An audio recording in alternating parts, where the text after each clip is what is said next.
Good morning, everybody, and welcome.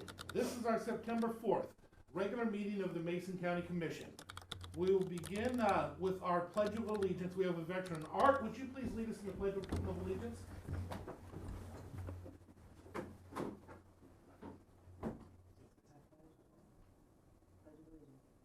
I pledge allegiance to the flag of the United States of America and to the republic for which it stands, one nation, under God, indivisible, with liberty and justice for all. Thank you, Art. Roll call. Okay. Commissioner District 1, Randy Netherland. I'm here. Commissioner District 2, Kevin Schutte. Here. Commissioner District 3, Terry Drexler. Here. Item number 4, correspondence and organizational business. Do we have any correspondence to come before this commission? Only one item from United States Department of Commerce, Economic and Statistics Administration, who sent a letter in regards to the 2020 census. Thank you. Item number 4.2, presentation of the preliminary budget, Auditor Karen Herr and Chief Finance Manager Leo Kim. Good morning. Karen Herr, Mason County Auditor. And before Leo Kim presents the specifics of the 2019 preliminary budget, I first just wanted to thank all the departments this year for submitting their anticipated revenues and their proposed expenditures on time, prior to the deadline, in the manner requested, and not one fund was missed or overlooked. That deserves recognition, because I can't remember the last time it happened. So I wanted to thank them, because it certainly made our job a whole lot easier, and we didn't have to work through the holiday weekend. So it's great. I also want to commend the departments for cooperating with us when halfway through this process, we, as in our office, budget office, county commissioners, agreed that it was in our best interest to amend the method in which the budgets were entered into the computer and submitted to our office. And I truly appreciated the consideration and the compromise made by all to reach that decision. On that note, since this is my last year presenting the preliminary budget, I would just like to make a couple comments on this subject. I strongly believe that government works best when there are healthy checks and balances to our processes and our procedures, and that includes the budget process. So in order to continue to preserve the integrity of our budget process, my hope is that the preliminary budget process remain the responsibility of the auditor, and once presented, as we're doing today, it becomes the responsibility of the county commissioners. By keeping these two budgets separate, the intent of the law will be preserved within all the departments and the department heads to submit a budget in which they believe is necessary to provide the services and the programs to the citizens that they serve. And the checks and balances of county government remains intact. So that is my hope for our county. So with that, I will go ahead and turn over the presentation to Leo Kim, our Chief Finance Officer.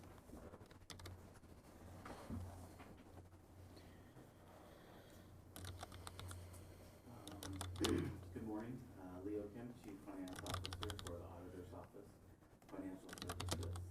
And as mentioned, we are here to present the preliminary budget to Mason County.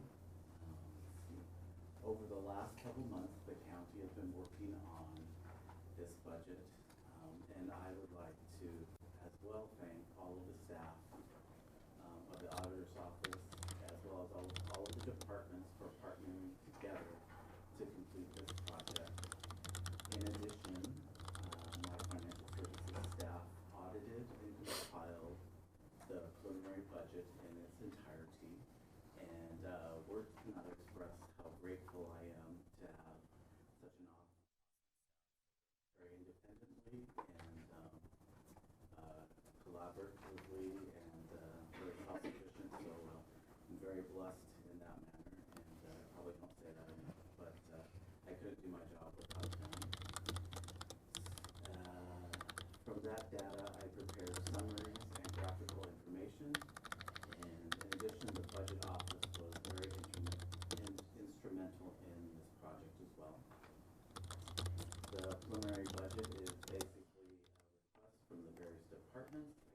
discussing what it would take to run the departments for 2019. We are submitting 3 separate groups of reports. The first group is a series of reports and graphs providing various trend information in the orange. The second and third groups are detailed budgets for the current expense department, which is in green, and for special funds, which is in red. These reports will be available on the auditor's website, hopefully by the end of the day.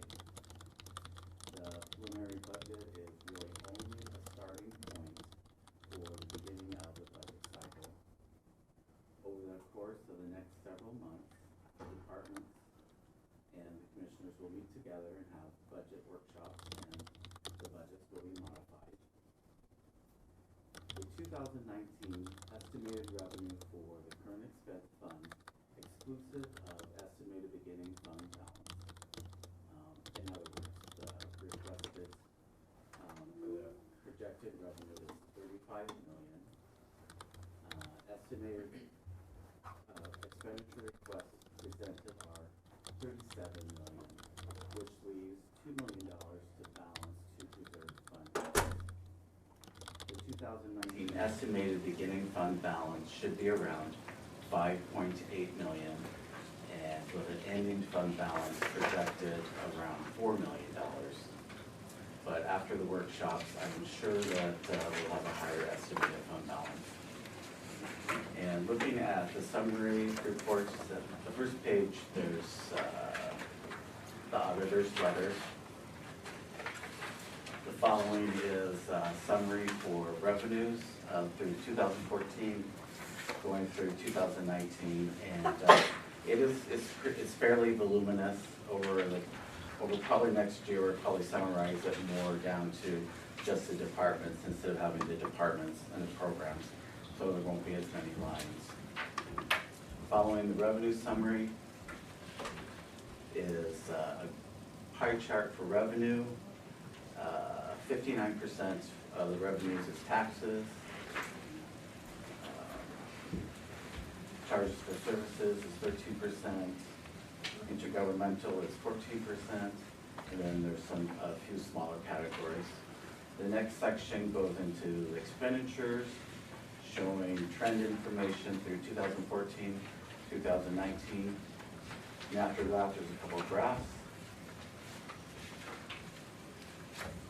For the expenditures by function, general government is 37%, public safety is 49%, which comprises most of current expense. And then there's a few smaller categories. Looking at expenditures by object code, as everyone knows, it's not a big surprise, salary and benefits is 68%, services is 27%, and then there's a small residual left. So, are there any questions? Yes. Can you tell me, in public safety, does that include our courts, or is that just law enforcement? On the graph. It's kind of a hodgepodge. Some of the courts go into general government, but I can do a breakdown. Thank you. Any other questions? So I'll be around after the meeting if anyone needs anything. Neil, again, thank you for everything you do and all your hard work. You've been a blessing to this county. Madam Auditor, this is your last time, as you said, doing this. I want to say that it has been a pleasure to work with you on these, and you are very, very good at your job, and it has been wonderful to watch you over the years that I've been here. I've considered it an honor to serve with you, so thank you for staying with us on this last time and not retiring out early and leaving early like others might. So thank you. Next up, item number, the one we're all been waiting for, item number 4.3, which is proclamation of National Assisted Living Week. 2018 National Assisted Living Week, capture the moment. Whereas residents of assisted living communities are active members of the larger community, offering their knowledge, life experience, and involvement, The past contributions continue to be a vital part of Mason County's rich history, and their ongoing participation deepens Mason County's identity. Whereas, assisted living is a critical long-term care service for older adults and individuals with disabilities that fosters choice, dignity, and independence, assisted living communities are committed to excellence, innovation, and the advancement of person-centered care. Whereas, in 1995, the National Center for Assisted Living established National Assisted Living Week to honor the contributions of assisted living communities in providing long-term care to America's seniors and individuals with disabilities. Whereas, this year's theme of National Assisted Living Week is Capture the Moment, which hopes to inspire assisted living residents to enjoy the present while celebrating the past. Whereas Capture the Moment is also meant to encourage assisted living staff to focus on the little, everyday interactions with residents to continue delivering high-quality, person-centered care. Whereas this special week, assisted living communities across the country are encouraged to organize activities and events which celebrate the deep connections between the dedicated staff members and residents. Now, therefore, the Mason County Board of Commissioners hereby proclaim the week of September 9th through 15th, 2018 as Assisted Living Week in Mason County. We urge all citizens to volunteer in an assisted living community, to visit friends and loved ones who reside in these communities, and to learn more about how assisted living services benefit Mason County. Thank you to all the residents and members of Maple Glen that came out to visit today and bringing us this proclamation for us. There's been a request that we have somebody there on Thursday, not this Thursday, but the next Thursday at 11:30 to speak. I understand that you were willing to do that? I am. Okay, excellent. Thank you so much for coming down. I want to thank you for the staff.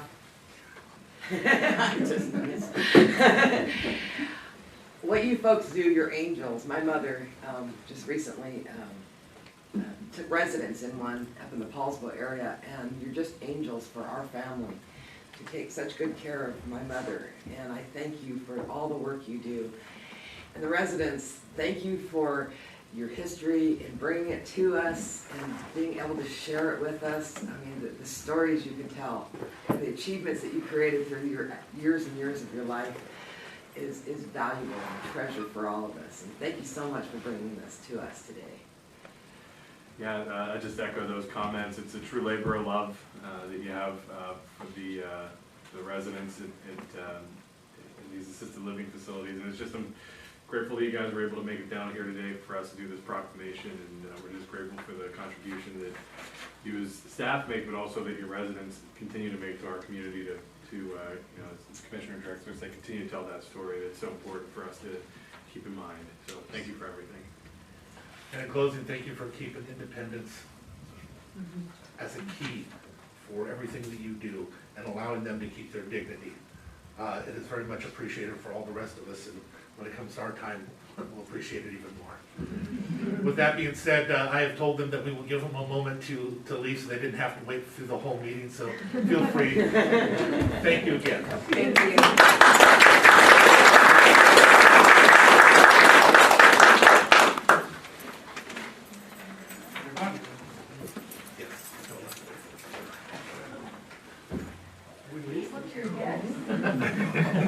Yeah, I'll double check. Okay, is there any other correspondence or organizational business to come before this committee? Yes. Hearing none, we'll move forward to item number 5, which is your open forum for citizens input. This is your opportunity to speak to the commission about any item that may not be on the agenda. If it's on the agenda, we ask that you wait. You'll be given an opportunity to speak at that time and give us any testimony you may have. So if it is not on the agenda, please remember 5 minutes per person, 15 minutes total for everybody, so please be brief. With that being said, is there anybody in the chambers that wishes to speak on an issue not on the agenda? Hearing none, we will move over for the adoption of the agenda. Mr. Chair, I would like to make the motion that we amend today's agenda, removing item 8.4. would second that. It's been moved and seconded for the approval of the agenda with the exemption of item 8.4, which will be removed. Any further discussion? No. Hearing none, signify by saying aye. Aye. Aye, the motion carries. Item number 7, approval of the minutes. Mr. Chair, I move approval of minutes from August 6th and August 13th, 2018 briefings as presented. I'll second. It's been moved and seconded for the approval of the August 6th and August 13th, 2018 briefing minutes. Any corrections or subtractions? No. Hearing none, all in favor signify by saying aye. Aye. The motion carries. Item number 8, approval of the action agenda. All items listed under the action agenda may be enacted by one motion unless a commissioner or a citizen requests to be removed from the action agenda and considered as a separate item. If there's something in there that you would like to testify on, we'll ask that you go ahead and just have it removed, and you'll be given an opportunity to testify.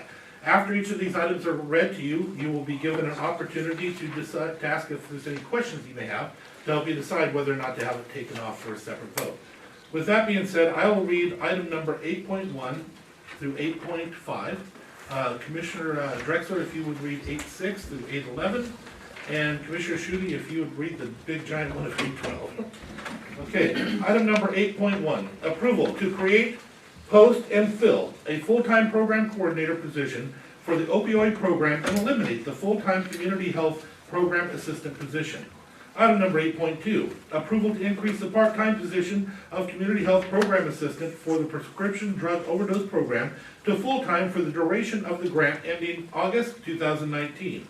Item number 8.3, approval to authorize ER&R to declare the Volvo L45 wheel loader from the Utilities and Waste Management Division and the CAT M140 grader from the Road Operations and Maintenance Division as surplus and allow ER&R to dispose of said equipment pursuant to Mason County Code and state laws. We have removed item number 8.4.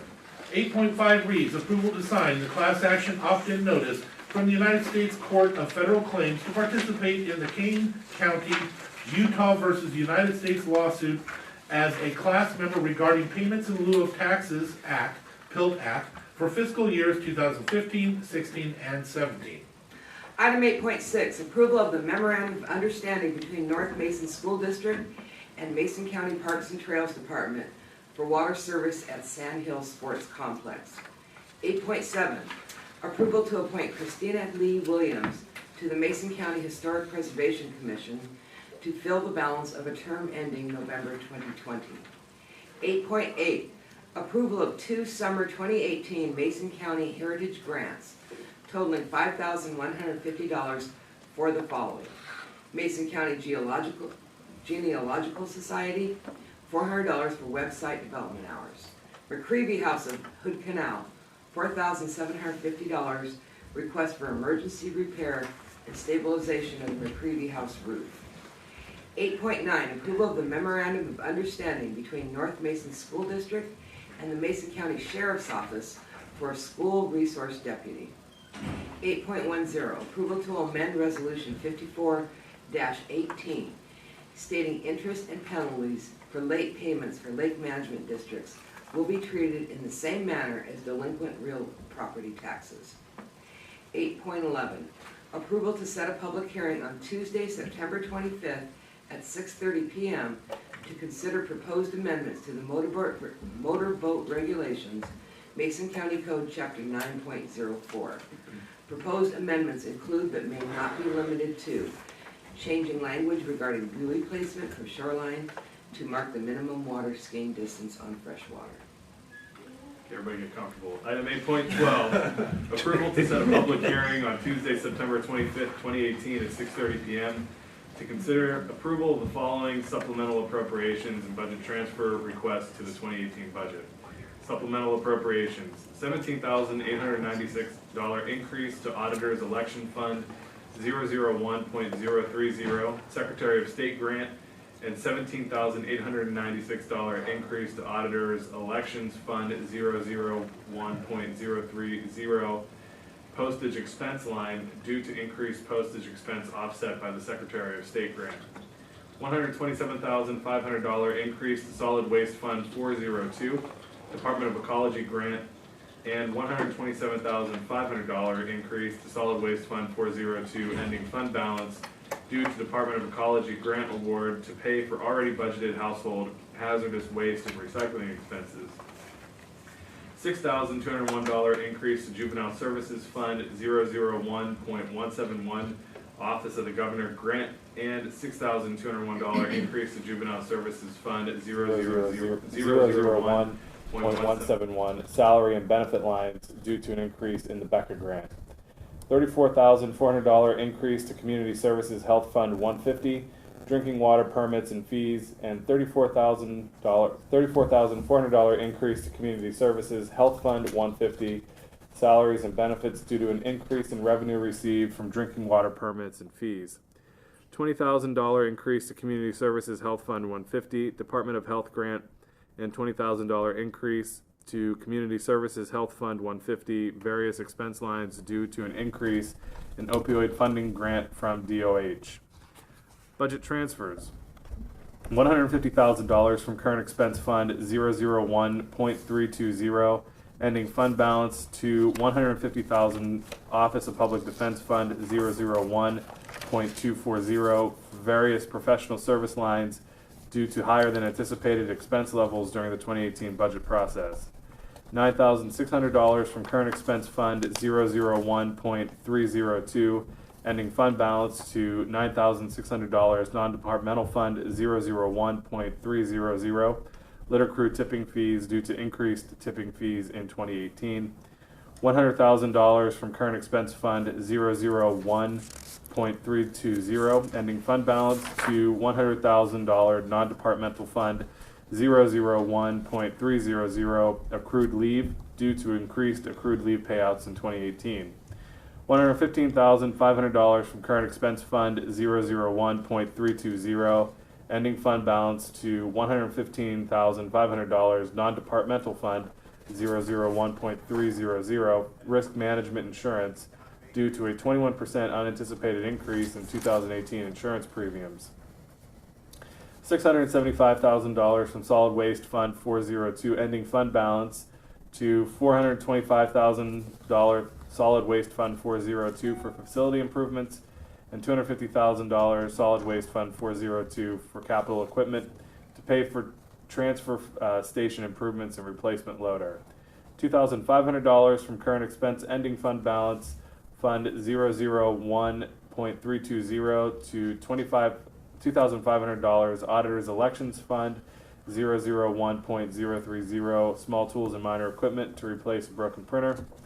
$30,000 from Treasurer's M&O Fund 180, ending fund balance, to $30,000 transfers Treasurer's M&O Fund 180, professional services due to increased title report costs.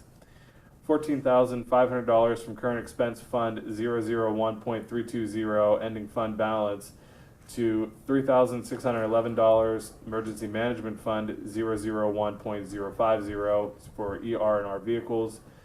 $10,889 emergency management fund 001.050 for professional services. Correction to the May 1st budget supplement, $14,500 DEM revenue was applied to EFB and should have been applied to DEM expenses. He told you to sit back and get ready. Question is, was that clear? Would anybody like him to repeat it again? That's the question. Yeah. So now that each of these items have been read to you, this is your opportunity to ask any questions you may have to help you to decide whether to have it taken off for a separate vote. Remember, if you want to testify, you're going to need to take it off for a separate vote. Are there any items that you may have questions on? Madam Auditor. The 2,500 for the printer is not elections, it's financial services.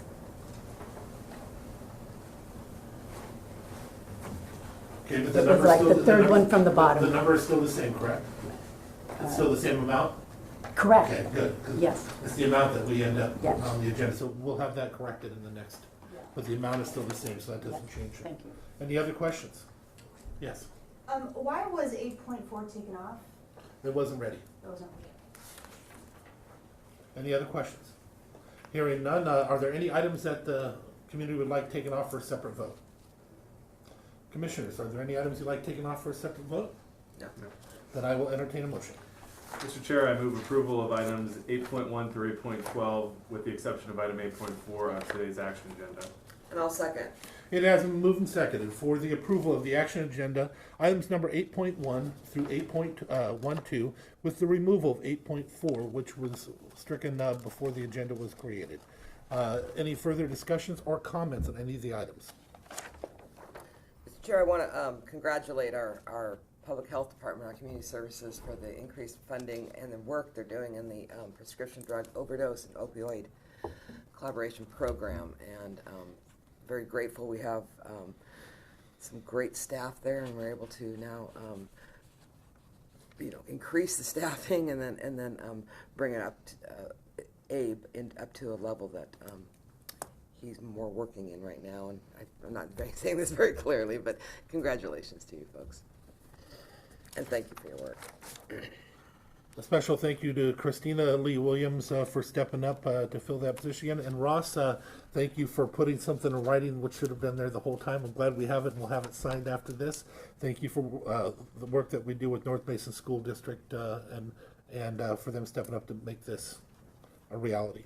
Anything further? I would just say, Mr. Chair, a lot of our action agendas are usually housekeeping items, and but this one is particularly impactful, I think, for the community on a number of levels. One, as Commissioner Drexler mentioned, with the opioid grant money that we're receiving and the amount of work that's happening over in public health to combat that. But even if you look down, for granting some dollars to the McGreevy House and sort of that landmark in the community, as well as being able to once again have the school resource officer up at North Mason, which is a critical thing. So I just point out that a lot of times it's housekeeping. Today we're really making some decisions that I think will have a very positive impact on the community.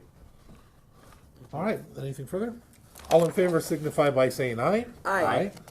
Any nays? The motion passes. And we move on to item number 9. Other business, department heads and elected officials. Are there any other department heads or elected officials who would like to speak at this time? Yeah, go ahead.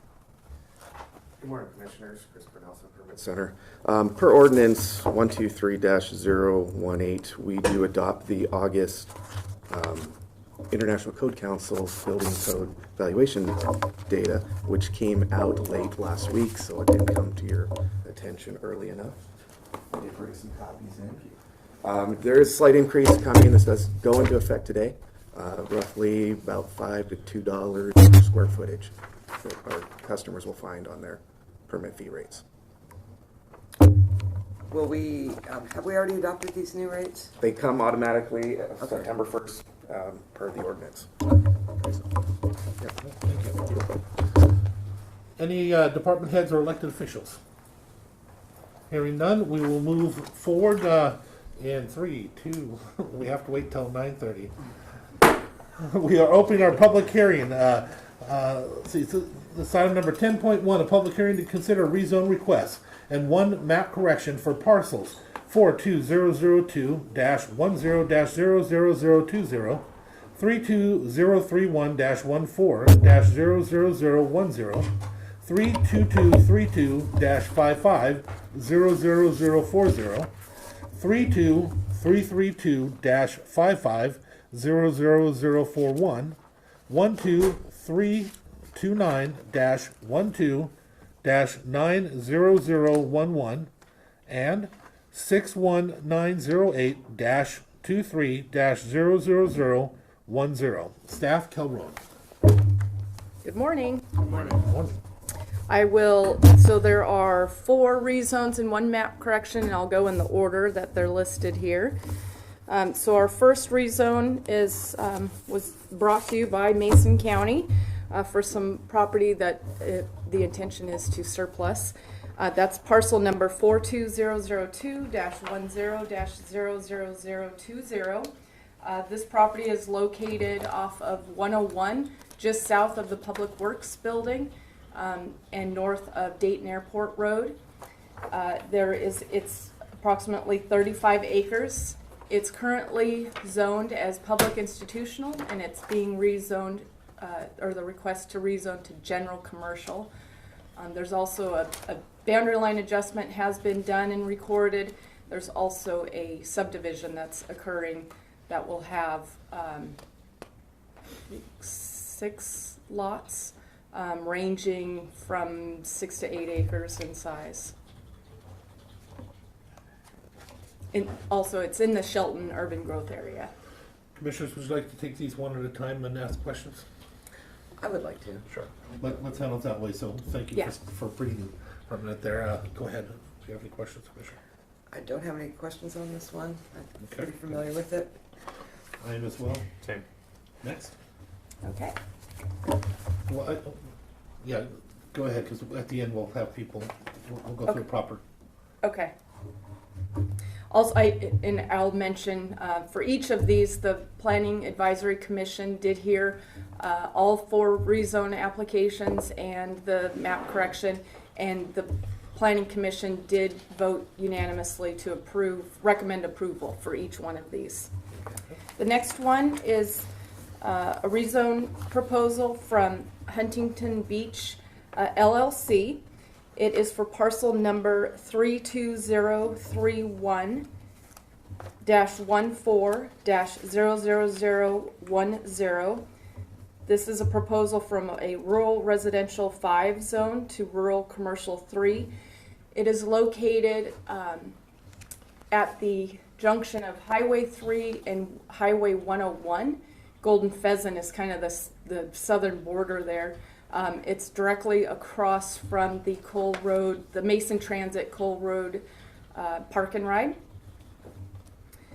And again, the PAC did recommend approval for this. I did speak directly with Department of Transportation. They would be the department that would grant the ingress and egress for this parcel upon development, and based on whatever the proposal, whatever future development proposal that would be allowed in the RC, the Rural Commercial 3 zone, would dictate what type of ingress and egress would be allowed. But WashDOT did not have any concerns at all that there would be an appropriate access available for that piece of property. And Any it's about 3 acres in Any size. question on that one, Commissioner? No. Okay, next.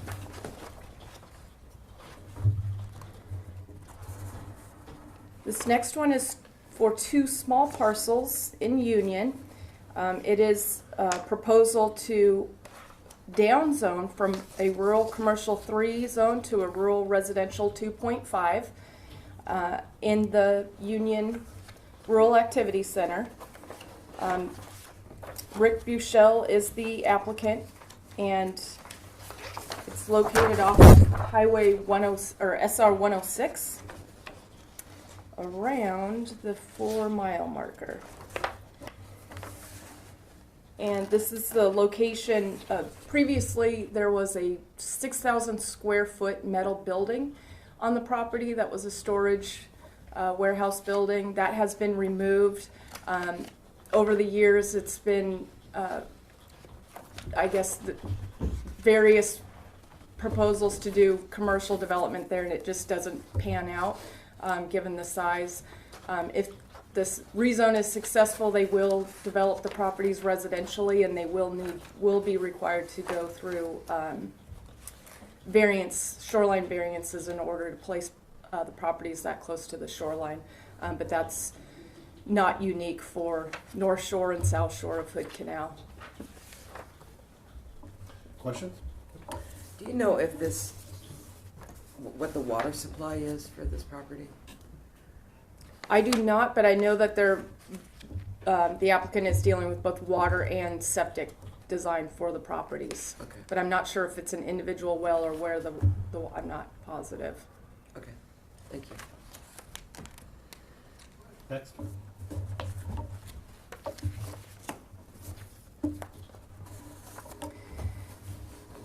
This next property is parcel number 12329-12-90011. It is a proposal to rezone a piece of property in the Belfair urban growth area off of the old Belfair Road. It's currently zoned as low density residential R4, and the proposal is to rezone it to a mixed use. There is an existing commercial business on the property that's been operating for 39 years. So this rezone application would make the existing use conforming, which would allow expansion in the future if desired. Currently, legal non-conforming buildings cannot expand if they're not zoned properly. So this will bring the use into compliance. Also, the Valley Feed Store is located adjacent and just to the south and is also zoned as mixed use. So this would be in line with that as well. Questions? No. Thank you. And then the last one is the map correction. It's parcel number 61908-23 -00010. It is zoned as inholding lands, but it's been shown on our map. As you can see, the hand-drawn colored map from the 90s. It was incorrectly colored in as long-term commercial forest, but it was indeed mapped at, or zoned as inholding lands, and so this is just correcting the map. Questions? Okay. That's the last one, right? That's the last one. Now that that has been read to you and all this explained, is there anybody in the audience who has any questions from staff in regards to her presentation? Hearing none, we will close that and we will move to public testimony. Is there anybody who would like to testify on any of the rezones that are before us? Anybody? Hearing none, we will close that, move into commissioner deliberations. Commissioners, what say you? I am in support of all of the rezone requests put before us and the map correction for the various reasons. Very much need to increase our commercial land in the Shelton unincorporated urban growth area, and the land is no longer needed by the county, and so I am very much in support of rezoning that properties. Very interesting that we're going to residential on this Union property on Highway 106, but as long as that land can get used by the owner, I think that's a very good reason to go ahead and do that. It does take commercial out of our inventory, but if it's not usable as a commercial, then I can understand the desire to change the zoning. The Belfair one, I appreciate the fact that we have the opportunity to make this a conforming use. I don't like non-conforming uses because you never know what the future holds for a business. And if they need to expand, I think they need to be able to do that. We need as much economic development in this county, so I very much support that one. And then, of course, the mapping error needs to be fixed. So, Mr. Chair, I too am in support of all 5 of these today. I want to give special thanks to the Planning Advisory Commission for their work on these, as well as staff over the past several months. And just a point of clarification, would you be looking for one motion for all of the parcels or a separate motion for each parcel? If there's no objection, I would entertain a motion for all of them. I think that would be okay at this time. What do you think? would that be good for the record, do you think?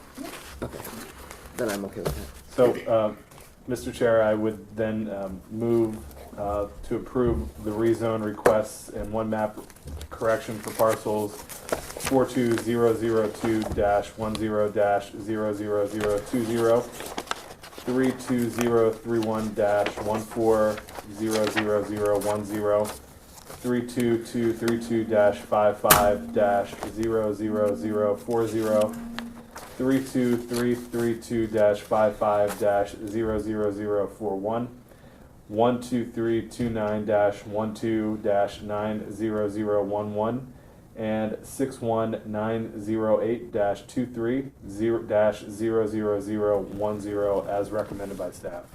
And I'll second. It has been moved and seconded to approve the rezone request and map corrections for parcels 42002-10-0020, 32031-14-00010, 32232-55-00040, 32332-55-00041, 12329-12-900011 and 61908-23-00010. Is there any further discussion? No. All in favor signify by saying aye. Aye. Any opposed? The motion carries. That brings us to our board reports and calendars. We'll close that hearing.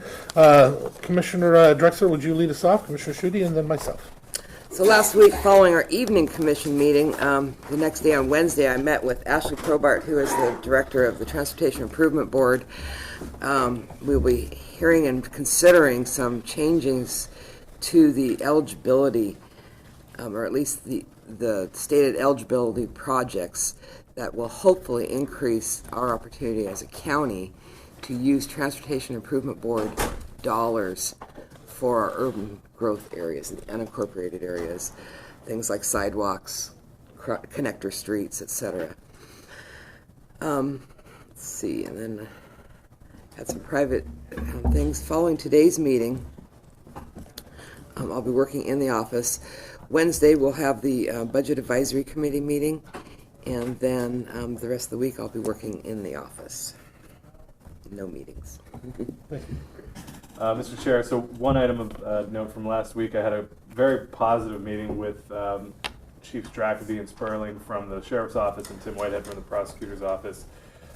We talked about a number of issues ranging from some of the boating ordinances that we've been dealing with, as well as noise and animal at large ordinances, and so I appreciated them taking the time to walk me through the enforcement and prosecution side of that as we maybe look for some alternatives and updates to the ordinance that are already on the book. Going forward, I have a meeting tomorrow with the EDC. Also, we'll be attending the Mason Transit Volunteer Appreciation event on Friday. And then on Monday, in addition to our briefings, I'm looking forward to, and they all left, but looking forward to the presentation from Community Development on the online permitting system that we're bringing online here in the county. That's an exciting step forward, I think, not just for us as commissioners and them as staff, but certainly for the public and the people that rely on that permitting process. And hopefully this will help improve efficiency and streamlining. Mm-hmm. And that this last week, I don't know what it was, but boy, just nobody wanted to have meetings, I guess. I met with constituents on the roundabout. We have an issue that's occurring in a local street area up there, and I hope to meet with staff here shortly on that. We have a lot of things going on with construction, the possibility of some businesses moving in the north end. There's just a lot of movement. I had a left board meeting this morning, and aside from that, I have to gloat a little bit. I attended the Mason Cup football game, and North Mason won. And so Belfair and Allen North Mason have that trophy, and I'm very proud of it, and I'm very excited about that. My son is actually on that team this year, so he was there, and I look forward to next year when we keep it. Is the hope. So with that being said, shots fired. Yeah. I brag so little up here about my community, but I love my community, and they did a great job. Mason Transit Authority meeting coming up for the building committee coming up this next week. Meet with 5XL. Also have Mason Transit Authority volunteer thing. I have an MTA policy meeting. Women Republicans. Allen Community Association is having one of their forums. Trails Inn has their potluck briefings. And I also will be attending and looking forward to that online presentation by Community Services as we move to the next level of permitting. I think it's going to be wonderful. With that brings us back for our briefings and regular meeting. Anything further to come before this commission? If there's no objection, I'll adjourn. We're at the end of our agenda. Hearing no objection, we are adjourned.